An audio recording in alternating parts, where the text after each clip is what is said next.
Hello வணக்கம், welcome back to the show. நான் உங்கள் நெல்லை வேலை பேசுகிறேன். நீங்கள் பார்த்துட்டு இருக்குது பேப்பர் அடி 248 சேனல். நண்பர்களை இன்றைக்கி என்ன பதிவு பண்ண போகிறோம் அப்படின்னா, ரொம்ப நாளாக வந்து எல்லாருமே கேட்குறீங்க குட்டி சொர்ணாக்கா பற்றி ஏன் அவர் அப்டேட் சொல்ல மாட்டேங்கிங்க, என்னாச்சு வேலும் கேட்டீங்க. அதனால் இன்றைக்கி குட்டி சொர்ணாக்கா பற்றி வீடியோவில் பேச போகிறோம். வீடியோ ஃபுல்லாக பாருங்கள், ஸ்கிப் பண்ண பாருங்கள். அப்போ தான் நான் பேசுகிறது. வாங்க வீடியோக்குள்ளே போகலாம். நண்பர்களே, இப்போ வந்து குட்டி சொர்ணாக்கு எல்லோரும் தெரியும், குழந்தை பிறந்துச்சு அப்படின்னு தெரியும். ஆனால் இப்போ குட்டி சொர்ணாக்காவோட குழந்தைய வந்து இப்போ காணும் சொல்லி குட்டி சொர்ணாக்கா சொல்கிறாங்க. அது போக வந்து அவங்களோட கணவர் வந்து 3-4 மாதமாக வந்து வீட்டில் இல்லை, வெளியூர் வேலைக்கு போகிறன்னு போயிட்டாங்க.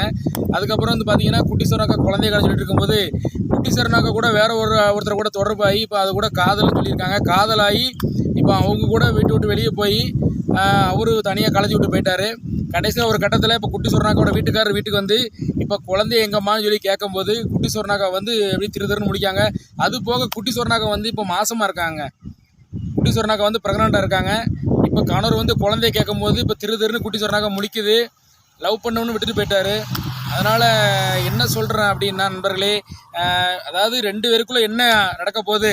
முதல் கணவர் வந்து விட்டு 4 மாதம் கழிச்சு இப்போ தான் வேலைக்கு போய்ட்டு வந்திருக்காரு. குழந்தை ஒரு பக்கம் இல்லை, இன்னொரு பக்கம் வந்து குட்டி சொர்ணாக்கா மாசமாக இருக்கணும் சொல்லியிருக்காங்க. இனி அடுத்தடுத்து என்ன நடக்க போகுதுன்னு தெரியல. குழந்தைய வந்து கண்டுபிடிப்பாங்களா, அடுத்து மாசமாக இருக்க உண்மை வெளியே வருமா, 2வது காதலிச்ச அந்த காதலன் வந்து சேருவாங்களா, என்ன ஏது அப்படிங்கிறது நீ வரக்கூடிய வீடியோக்கள்லாம் தொடர்ச்சியாக நம்ம வந்து அப்டேட் நான் சொல்கிறேன். அதுக்கு முன்னாடி நம்ம வீடியோ பிடிச்சதுன்னா லைக் பண்ணுங்கள், கமெண்ட் பண்ணுங்கள், ஷேர் பண்ணுங்கள். மறக்காமல் நம்ம பேப்பர் 248 சேனலை சப்ஸ்கிரைப் பண்ணி அந்த பெல்லை அமைக்கிருங்க. நன்றி, வணக்கம் நண்பர்களே.